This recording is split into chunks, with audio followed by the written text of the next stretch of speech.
Mr. Stephen Isaboke, we want you to tell the country through this committee, what is your net worth? Thank you, Chair. My net worth is 680,519,812, which is made up of land, houses and apartments, cars, shares and bonds, and cash. Thank you. Would you tell this committee and satisfy this committee with a response to this question? What specific experience do you have in broadcasting, telecommunication, or the digital infrastructure? Thank you, Chair. As I highlighted in my earlier opening remarks, my second part of my career, actually having joined Maltese in 2008, totally put me at the center of broadcasting, media, and technology. As the MD for Maltese Kenya, I was not only running that business, but influencing what was going on in the environment.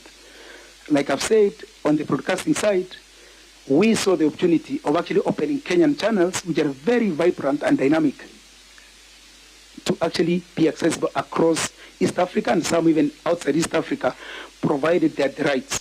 So that was one of my contributions.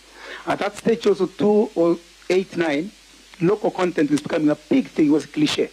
That was really the thing. So it was no longer fashionable to talk about movies and content from California or Europe. It was actually fashionable to see our own people on screen, to see our own plots on screen.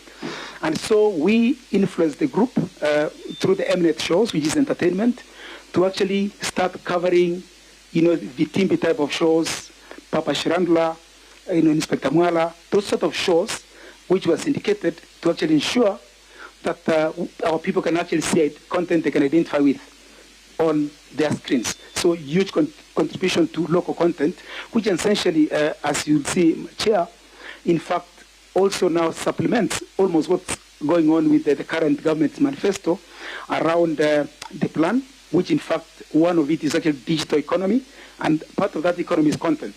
So content is all obviously intellectual property generated stuff that you actualize and is actually got value.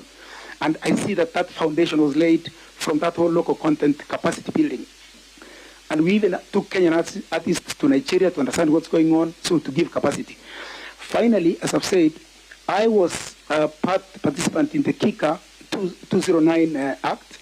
We had a very extensive engagement with the Communications Authority then, now called Communications Authority, that time called CCK, and we reviewed all the acts from broadcasting to telecoms to postal services to actually innovation, basically cutting across the spectrum.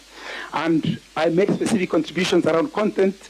We had debates around dominance, because at that stage there were questions whether we were that strong, and we actually made a position around why it's important to support innovation.